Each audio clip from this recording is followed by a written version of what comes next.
아, 충격적입니다. 1년 8개월 그것도 통일교 금품 수수만 인정했고 맹경게이트 무죄, 도이치모터스 주가 조작도 무죄가 나왔습니다. 본인은 증거재판주의를 추구한다라는 명분으로 눈에 딱 보이는 증거가 없으면 무죄 때린다 이제 이런 거거든요. 근데 소위 그게 사법 소극주의라고 하는 건데 지금 오늘 보면 무죄 난 부분은 전체적으로 보면은 뭐 누가 봐도 유죄라고 볼 수밖에 없는 사건을 딱 부러진 무슨 계약서가 없다 이런 걸 갖고 그러니까 명태균 씨와 관련해가지고는 계약서가 없다.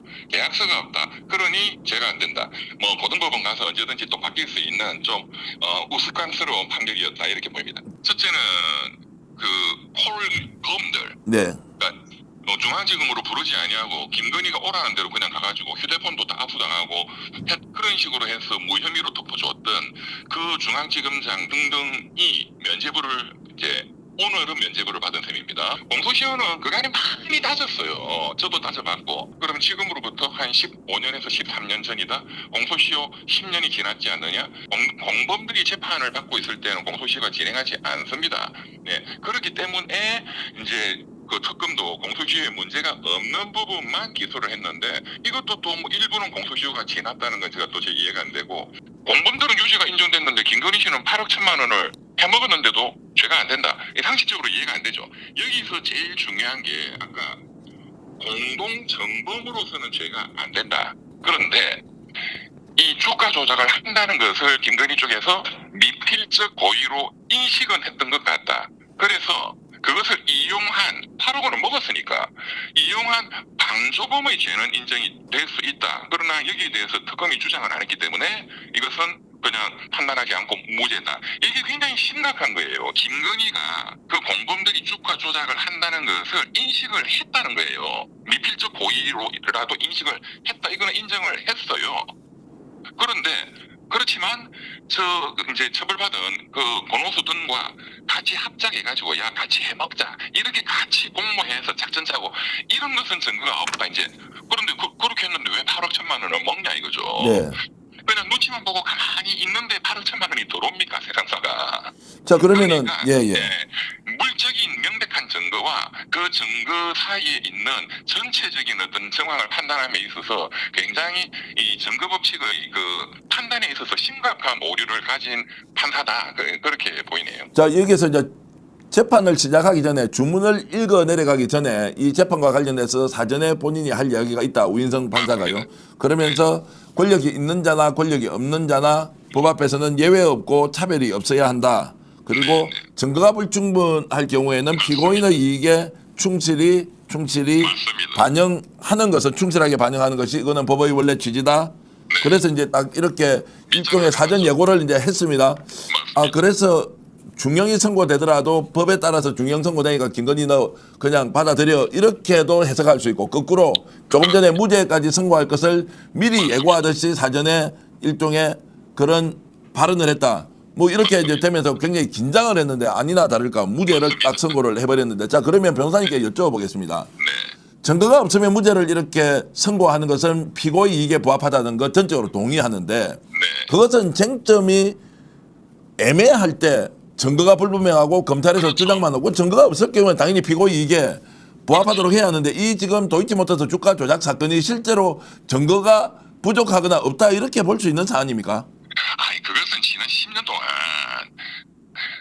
너무나 많은 증거들이 언론에 다 노출이 됐고 그 뭐 전 국민들이 다 알고 있죠. 녹음 파일들도 나왔고 아까 그 판사도 낭독할 때 본인도 좀 뭔가 이게 좀 겸연쩍은지 낭독하면서도 이게 자연스럽게 낭독이 안 될 정도로 증거라는 거는 정말로 이 사건은 정말 제가 보기에 다른 사건보다도 증거가 차고 넘치는 사건이에요. 네, 예. 네, 자 그러면 이제 이 우인성 판사는 어떤 생각을 한 겁니까? 증거가 차고 넘친다고 일반적으로 보고 있는데 본인이 봤을 때 이거 공모의 증거가 안 된다 그러면 증거는 있는데 공모의 증거가 안 되기 때문에 공모죄로 처벌하려고 한 특검의 기소 내용은 부인되는 것이 맞다. 그래서 무죄다. 뭐 이렇게 보는 겁니까? 그러니까 이게 제가 보기에는 첫째는 이 우인성 판사가 이 자본시장법 위반, 이 시세 조종하는 주가 조작하는 자들의 그런 범죄 행태를 전혀 모르는 것 같아요.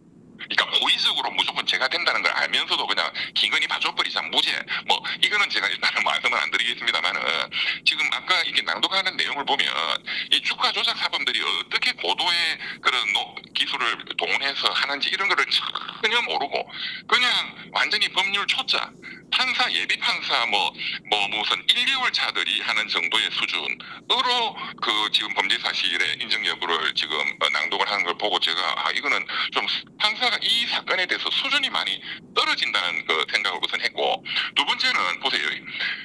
서로 공모해가지고 공동정범이라는 증거는 없어서 무죄다. 그런데 본인은 김건희가 인식이 있었고 그걸 이용하는 방조범으로서는 유죄가 될 수 있다. 그러면 공동정범은 큰 거고 방조범은 작은 거예요. 큰 게 인정이 안 되고 작은 게 인정이 될 것 같으면 공소장 변경 요구를 해야 됩니다. 예. 검사 특검한테 예. 이게 혹시 방조범 여부도 한번 검토를 해보시고 둘 다 같이 올려라 이렇게 해서 그 부분이 그렇죠. 이제 태길적 병화 그런 형태로 공소장 변경을 좀 하라 이렇게 요구를 해야 됩니다. 판사가 안 그러면 범죄가 있는 범죄자를 무죄로 풀어주는 결과가 되기 때문에 그래서 사법정의에 안 맞는 거거든요. 그런데 그 부분에 대해서 공방이 없다, 뭐 주장을 안 했다는 이유로 이거는 판단을 안 해버린다 이러면 이거는 피고인에게 동조했다고 의심받을 수밖에 없는 굉장히 심각한 결함이 있는 거죠. 자, 실질적으로 봐주기 재판을 했다, 선고를 했다라고 우리가 주장하더라도 과하지 않습니까? 사실은 우리가 일반적인 상식이라는 게 제일 중요한 그 법의 원칙인데 항상 대법원 판례에 보면은 건전한 국민 일반적인 국민들의 평균적인 상식과 정의와 형평성 이 항상 나와요. 그게 법리예요. 그 기준으로 보면 이걸 받아들일 수 있는 사람은 거부 한 15% 정도 말고는 없겠죠. 자, 이 질문도 잘못된 판결이죠. 자, 이 질문도 드리면서 정리를 좀 하고 넘어가야 될 것 같은데 그러면은 주가 조작 과정에서 자, 계좌 수익금의 40%를 아예 김건희한테 주기로 약속한 녹취도 나왔습니다. 그리고 실제로 이익을 8억 1천만 원을 받습니다. 더 중요한 것은 함께 공모를 했던 권오수 전 도이치모터스 회장 이런 사람들은 다 징역형의 집행유예를 받았습니다. 사법 처리를 받았어요. 그런데 김건희만 무죄다라고 했을 때 돈도 김건희가 제일 많이 벌었습니다. 8억 1천만 원 벌었으면. 그럼 이게 뭐냐라고 했을 때 제가 누구한테 주가 조작 공모인지 아닌지는 모르겠어요. 어쨌든 돈을 맡기고 돈을 내가 벌었는데 그 조작했던 놈은 다 처벌받고 나는 처벌 안 받으면 이게 자본시장의 질서라는 것이 유지가 되느냐라는 것이 근본적으로 질문이 되지 않습니까? 이 부분도 법리적으로 저렇게 우인성 판사가 판단을 할 수 있는 것인지 좀 여쭤보고 싶습니다. 아니 그러니까 만약에 오늘 그 재판장의 논리대로 한다면 서로 짜고 막 굉장히 이런 것까지는 안 했다 칩시다. 그리고 그 판결문 논리대로 이 김건희가 머리가 너무 좋아가지고 저 주가 조작하는 자들, 저 사람들 범죄자고 처벌받은 자들인데 저자들하고의 인과관계를 이용해서 저자들 몰래 저자들을 이용해가지고 8억 원을 먹었다. 너무 천재다. 그렇게 해서 먹었으면 그게 아까 방조범도 될 수 있겠지만 그건 단독 정범이에요. 네네. 주가 조작범들 모르는 사이에 그 자들을 수단으로 이용해서 본인이 주가 조작을 한 거니까 공동 정범 못지않게 단독 정범은 굉장히 제가 큰 거예요. 그런데 단독 정범 말도 안 하고 방조범은 될 수 있을 거는 같은데 특검이 말 안 했잖아. 나는 공소장 변경 요구할 의무도 없잖아. 뭐 이런 느낌이에요. 알겠습니다. 이 부분에 대해서는 뭐 정치권에서 어떤 반응을 이제 보일지 또 국민들이 어떻게 지금 나올지는 일단 뭐 충분히 예상되지만 일단 주제 좀 바꿔서 통일교와 관련해서 1년 8개월인데 명태균 게이트 와 이것 때문에 이제 결국 윤석열 김건희 국정농단 그리고 12상 비상계엄과 내란으로 이어졌는데 그렇습니다. 명태균이 지 개인 사업을 위해서 여론조사한 것이지 윤석열과 김건희를 돕기 위해서 한 것 아니다. 이거 다 무죄다라고 했습니다. 어떻게 보셨습니까? 일단은 그 명태균 씨도 이제 그 선고가 지금 그 예정이 돼 있죠. 제가 날짜를 정확히 기억을 못 하겠는데 네. 창원지방법원에서 똑같은 이 사건에 대해서 명태균 씨도 선고가 예정이 돼 있습니다. 김영선 의원도 마찬가지고. 이제 그 재판부가 조만간 이제 2월 달로 제가 기억하는데 이 똑같은 사건을 어떻게 정치자금법 위반 여부를 무죄라고 과연 판단을 할지 그것도 일단은 이제 우리가 앞으로 지켜봐야 될 대목이고 이 사건 내용은 이건 역시도 오늘 그 재판장은 명태균 사장이 어떤 사람인지를 전혀 몰라요. 네. 저는 명태균 사장을 잘 아는 입장에서 그리고 명태균 사장은 굉장히 고도로 이런 정치를 이용할 줄 아는 그런 사람인데 그런 거는 전혀 뭐 이렇게 상대문에 나타나지 않고 그런 것이 이해가 됐다는 것을 전혀 저는 느끼지 못했어요. 너무나 놀라운 것은 핵심적인 거는 뭐냐? 명태균이라는 여론조사 업체 그 사장하고 김건희하고 계약서가 없다는 거예요. 네. 당연히 계약서는 없는 거죠. 그 계약서 쓰고 하는 사람이 어디 있습니까? 정치판에. 그러니까 그게 핵심적인 증거였습니다. 저기 근거였습니다. 예. 네네. 그리고 또 웃기는 것은 이것은 비선적인 비공식적인 그런 라인을 통해서 김건희와 윤석열이 대통령 선거를 이제 임했다 이제. 그리고 그런 관계가 김영선 그 공천이나 이런데 대가성 있게 연결이 되었다. 이게 이 사건의 본질인데 그런 거는 사건의 본질은 그냥 없애버리고 아니 대선에 임하는 사람이 뭐 저런 지식걸로만 저런 사람하고 무슨 계약을 하고 할 이유가 뭐가 있냐? 저 사람이 그냥 지가 접근을 한 거지 이런 관점이거든요. 예. 그러니까 전혀 이런 판을 전혀 모르는 너무나 어떻게 보면 순진해서 속았다라고 해야 될지 순진한 척하는 건지 굉장히 순진하거나 아니면 교활한 판결이라고 보입니다. 그러면 이것은 이제 결국 특검에서 2억 7천만 원 상당의 무상 여론조사를 줬다라고 하는 것은 선의로 제가 누군가 정치를 하는 사람이 있으면 여론조사 하다가 2억 7천만 원치 정도는 갖다 주더라도 문제가 없다. 그리고 제가 안 되기 때문에 그 공천 좀 주세요라고 전화해갖고 너댓 번씩 부탁을 했는데 공천까지 받았어요. 그리고 김영선하고 반띵을 했습니다.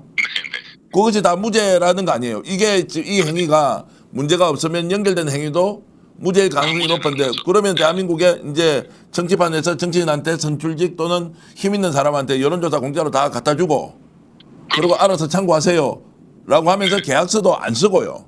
그렇죠. 나머지 필요할 때 부탁해서 이권 받으면 되네요. 네, 그래도 다 무죄죠.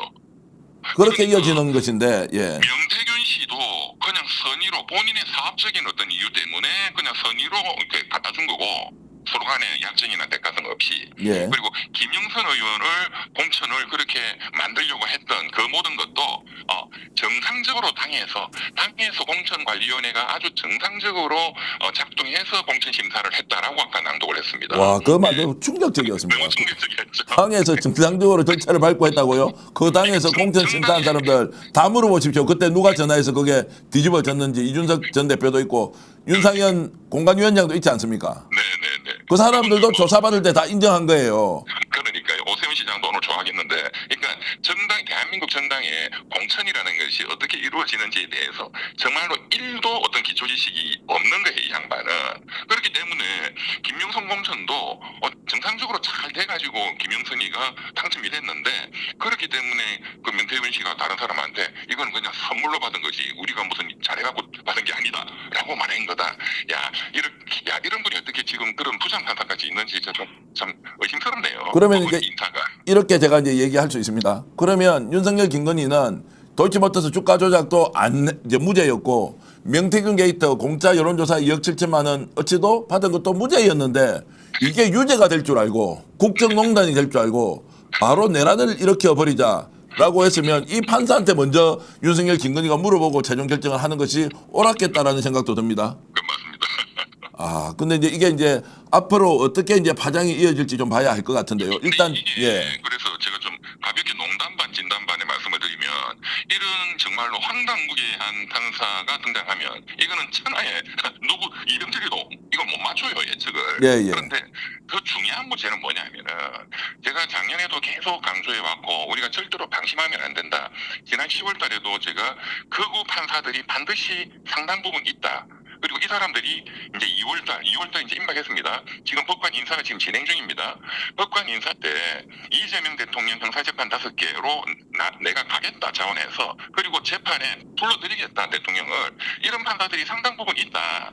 오히려 검사들보다 제가 그거를 말씀드려가지고 굉장히 많은 분들이 충격을 받았는데 그리고 두고 봐라 국감 때 서울고등법원장 김대웅 씨가 그 재판을 재개할 이론적 가능성도 있고 현실적으로도 불가능하지 않다 해서 난리가 났잖아요. 네. 그런 어떤 극우적인 책동이 항상 존재한다는 것을 오늘 이 판결문을 보고 우리가 명심해야 된다. 그게 더 큰 어떤 교훈이다. 저는 그렇게 봅니다.